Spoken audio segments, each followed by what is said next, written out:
So how I decided to start wearing the hijab is honestly like, I was so tired that I didn't feel like doing my hair. It's simple as that. I was like, I don't feel like doing my hair. It's too expensive right now. I don't have a job. And I don't have the energy to do my own hair. So I'm gonna wrap it up. And I didn't keep it up wrapped up like completely. It's just those days where I was having like a bad hair day. I would wrap it up in like a turban style. I was really in a state in my life where I did not want to be approached. I did not want to be talked to. So originally, when I put on the hijab, it was because I wanted people to leave me alone. And it worked for the most part. Some days I would take it off because I'd be like, okay, like I actually did my hair today. I'm gonna, or I just didn't think that the hijab would match my outfit, so I would go out and just wear my hair out. Honestly, my walk to my internship was not that far away from my apartment, so I had to dress modest anyway because I was going in person, in a professional setting.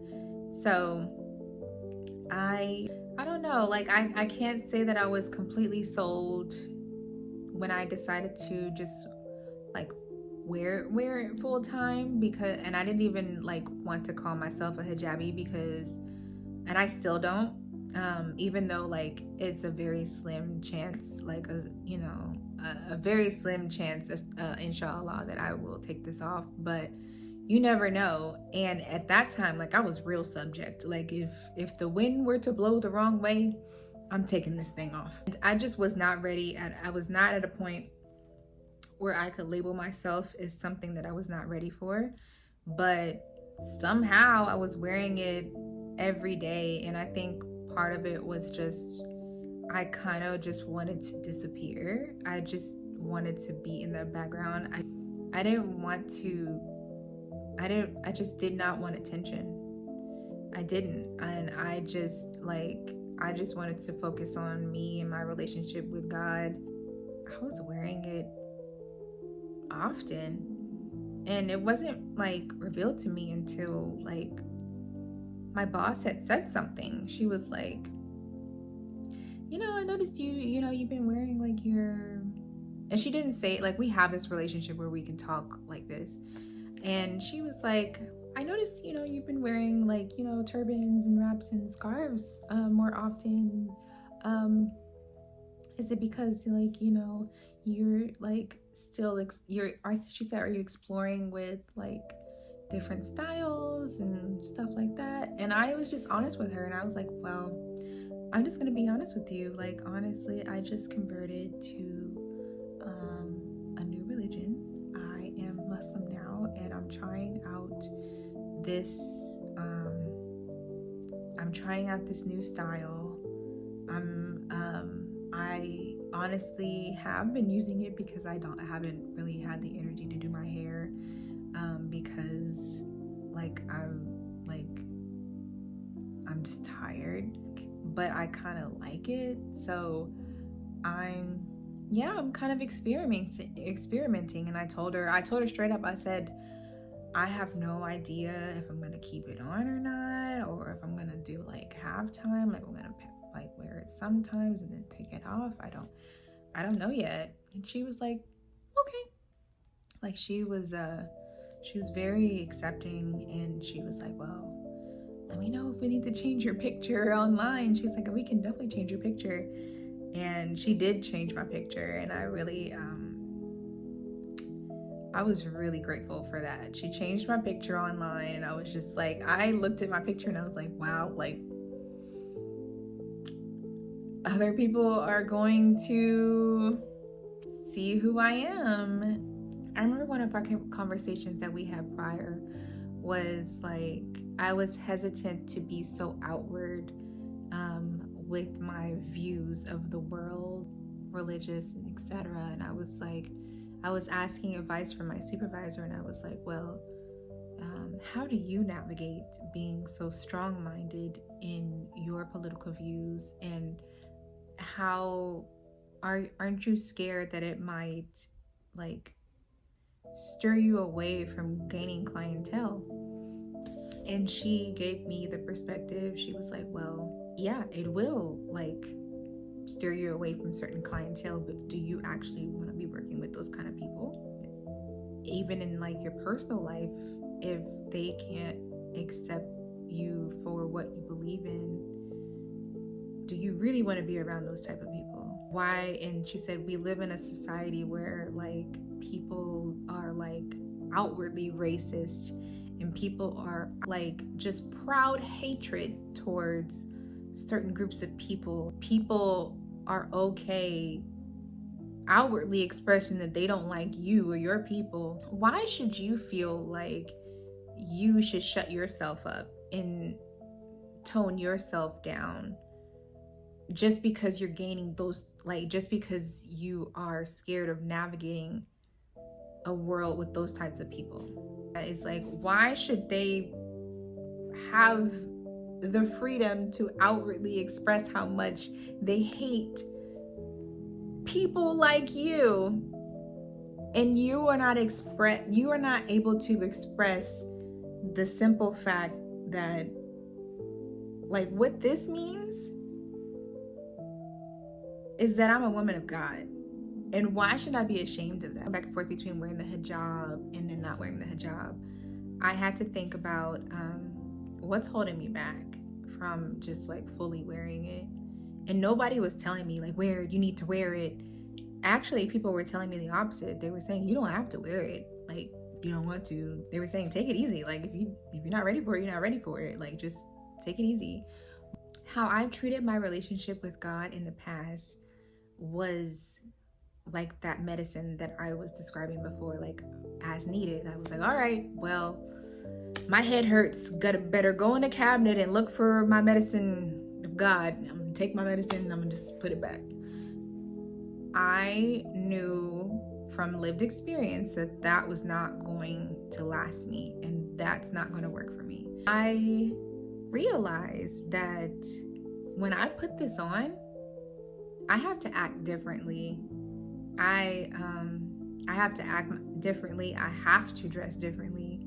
I can't be wearing a hijab and a crop top. It just looks, I mean, you can, but it's just not respectful. Respect for Islam came first, and the respect for the people that honor Islam came after that. When I put this on, I'm a representation of a whole religion, and I did not want people thinking that like they act this way, oh they do this and they do that, and honestly, at the end of the day, it honestly doesn't even really matter, because like your relationship with Allah is your relationship. So whatever you do is between you and God, and that is your journey. That is between you and God. I know realistically speaking, we can't lie and say that first impressions are not everything. They are. And I knew it for myself, because the interactions that I had with women, that in my first interactions with women in the mosque were so impactful that I had so much respect for them. And I had so much respect for the religion, versus maybe if it would have gone a different way, like you know, then my perception would have changed. So I know when people come across me and they see this, their perception is not only on me, it's on the religion as a whole. And sometimes that steers women away from wearing the hijab, because they're still working on things internally, and we all are. But for me personally, I feel like it was a reminder. When I wear it, this is a reminder. When I'm in traffic and I'm driving and somebody cuts me off and I got on this hijab, and I'm like, I can't just be that girl just like beep beep beep beep beep beep, and I got on a full hijab, like. And I'm not saying that doesn't happen, but one thing that I'm not going to do is I'm not going to do that, because I got too much respect for this religion. So it's going to take a lot for me to get there. It's how when I had this on, it had me in check. Like, I can't do things that are against my religion when I am the face of the religion. It has been hard, but it has really helped my character development, because now I know that I can do it, and I took it in tiny, small doses. I wasn't just fully wearing it all at once first. Like, I didn't reveal that I was wearing the hijab to people that I know for, some time. And some people that I know, or my family, sometimes they might still not know. I was wearing turban. First I was wearing turbans, then I would take them on and off. Then I would just wear turbans. And then occasionally I started to get into the more traditional type of, hijab, where I was wearing it like, how I'm wearing it now. And then I got to like the full wraparound, like when I was wearing it, during Ramadan. Like, I finally found the formula to stop treating my relationship with God as needed, because I turned my relationship with God into a lifestyle and not just okay, check. Like, I did that, check, let me go back to doing me. I can still be me, but like my whole lifestyle changed. And because my whole lifestyle revolves around God, that I'm praying 5 times a day. And that's another thing. Like, if I was like, okay, if I'm gonna call myself, like, if I'm gonna be Muslim, like, I want to be a praying one. So when I slowly increased, like, I started off, okay, 1 time per day, then I went to 2, then I went to 3, and then before Ramadan came around, I was already up to 5 times a day, like, continuously. When you pray, you have to put on the hijab. And honestly, I knew I was bound not to pray if I didn't already have it on. I'm a very forgetful person, and I don't have time to be, okay, let me grab my scarf, let me grab something so I can cover my clothes. Like, I'd rather just already have it on, so when it's time to pray, I can just pray.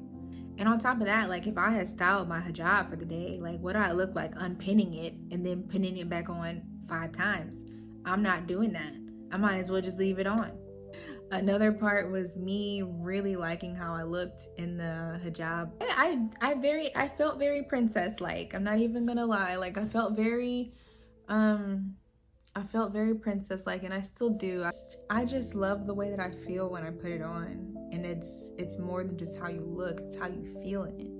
And I have never felt more beautiful. And it's not about beauty, but I have never felt more beautiful in my life until I put this hijab on.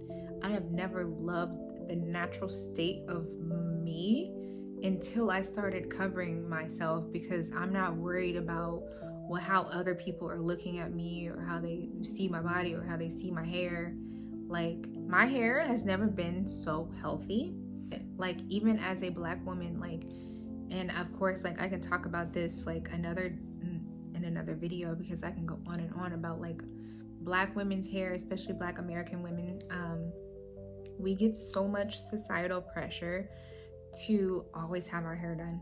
It's a joke that, like, when you're a Black American girl and you're in like a workspace or a school setting, and then like you see like a person who is not of color, they comment on your hair. It's like, oh my gosh, I love your hair. You're like, oh my God, what's wrong with it?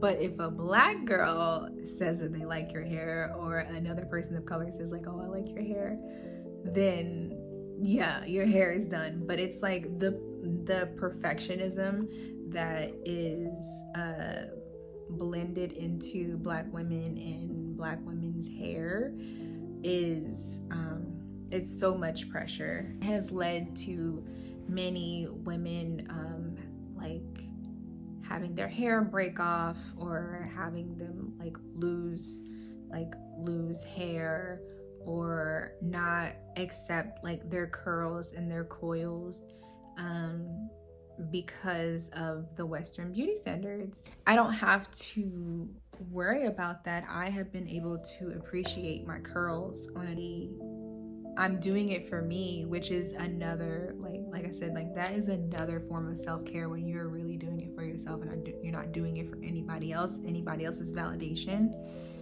When I take my hijab off and I look in the mirror, and like I still do my hair, and I like, whether I still wear it straight or I leave it curly or I do it in, like, I do my own braids, I really like how I look, even if sometimes it's a little crazy, because and I have the freedom of, if I don't feel like doing my hair, I don't have to do my hair, as long as it's healthy. And I've never felt so free in my life. You guys don't understand, like, or maybe you do, like, it's one thing to have a bad day, but it's another thing to have a bad day and also have the pressure of having your hair perfect. I have been working out more, and I'm not focused on how I look physically. I'm just focusing on how I feel, because I'm more focused on how I feel, not how I look. And I'm not focused on the things that I'm not nitpicking the things that I don't like about my body. I'm appreciating my body and the things that I can do, without having like the pressure, like, oh my gosh, somebody's looking at me in my sports bra and my tights. I can actually focus on my workout and zone out and have people just leave me alone. So I feel safe. I feel really safe in this community. I feel safe in just having this on. And unfortunately, there are a lot of women that are in, certain areas of the world, or even sometimes within people's own family, where they make women not feel safe wearing the hijab, and that is not teaching Islam in the way that it should be taught. Last thing that I also want to mention, in my time studying the Quran, after like looking at the different stories of the prophets, I came across Surah An-Nisa, and that specific surah it's like a chapter where it just talks about like the rights of women. And I really appreciated that there was a whole chapter dedicated to women and orphans. So because women and orphans are considered like a protected population, and rightfully so, how honored and respected and cherished that women are supposed to be in Islam and through the words in the Quran. It just made me fall in love with this religion even more, because growing up as a Black American girl, women just go through so much. You go through constantly getting objectified and sexualized. You go through most likely being harassed. A lot of women go through a lot of trauma. And there is not, outside of like specific communities, there is no real repercussions. And even sometimes when women try to report to the police or report abuse or like assaults, etc., sometimes it just doesn't work, and you have to go through another form of psychological trauma of trying to prove the things that you have been through. Even before Islam, there were situations where the young girls and daughters were being basically sold to the highest bidder so their family could benefit off of whoever wanted to come and just take their daughter away. In certain situations before Islam was revealed, and also even in other parts of the world after Islam was revealed, there were situations where women would inherit large sums of money from deceased people in their family. And because because men became aware of how much money that they were inheriting, they would purposely marry them, and something would happen, usually some type of abuse or like some type of manipulation, etc., and the men would take their money. Patterns in history where women have constantly been oppressed and were not allowed in positions of power, were not allowed to have a voice to speak up. Women were not given many rights. Women would die and nothing would really happen. There was no really repercussions. Women would get beaten, and you would have to stay with your husband because it was obligatory for you to stay with your husband. Women have like really been seen as like the lesser of the human species for so long because of the constant like oppression. And even like you'll see it even in people's gender reveals when people are about to have a baby, or like you'll hear like people having conversations and they're asking, well, do you want a boy or a girl?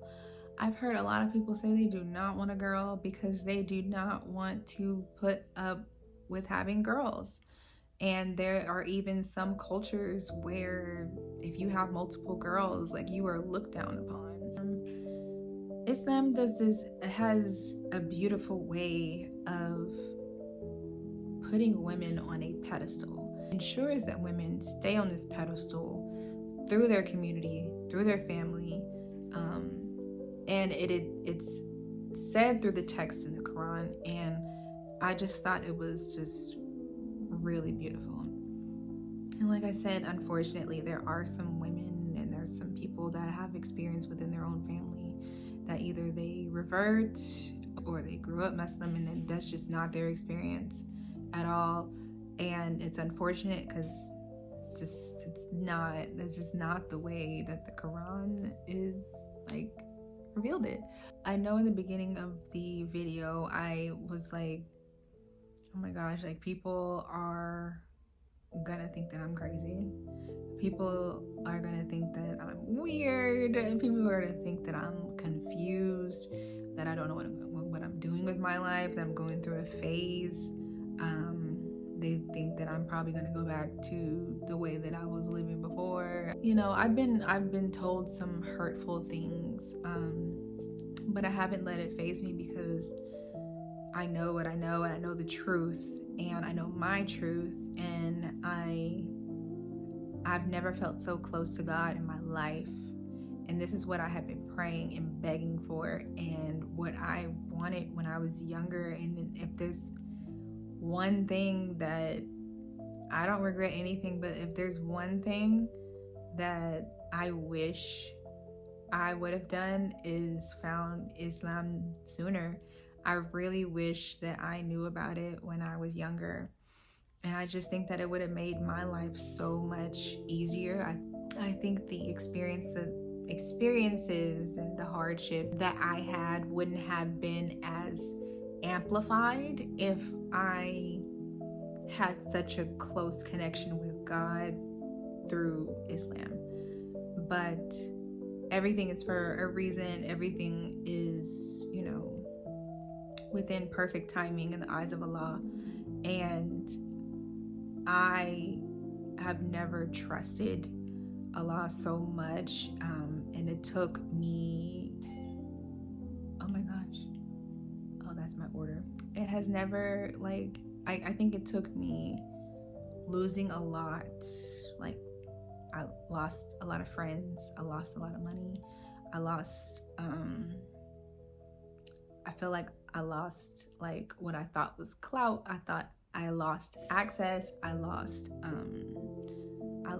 relationships. I lost a lot, and it made me realize like none of that stuff matters more than me and my connection to God.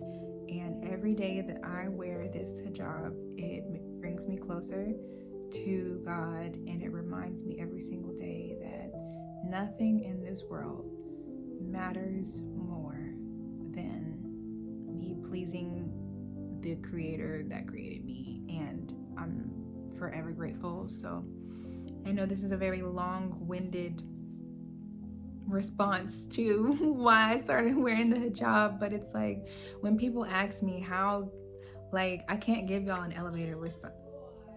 Thank you, baby. I can't give an elevator response. This is like, I've been thinking about doing this for a while, and honestly, like, it was heavy on my mind today, and I just decided to go ahead and do it. And honestly, it has been on my mind. It was on my mind today because actually someone that I know was not being very kind to me while I had my hijab on, and I walked away. And I had to stand my ground, and like, it didn't like, I was like, oh my God, I'm gonna take this off. Like, no, I was just like, you just don't understand. And so I figured, I was like, a lot of people don't understand. And I've only talked to maybe like 2 people in depth on why I started to wear the hijab, because those 2 people are the only people that actually sat down and was able to absorb what I had to share, because it's so long, it's so deep, and it's so meaningful to me that I couldn't let it just fall on deaf ears. So if you stayed to the end, thank you for listening. Yep, there it is. There you go. There's your answer. But if you can relate to this story, I hope that I just hope that I impacted somebody some way, somehow, because truthfully, watching Revert stories and women's stories about why they started wearing the hijab was very reassuring to me, and it helped me feel like I was not alone in this experience. So I'm glad that I finally got the courage to sit down and share my experience and my reasons why, and that is it. That is all. Thank you for staying to the end. As I always say, stay blossoming. I will see you next time. Bye.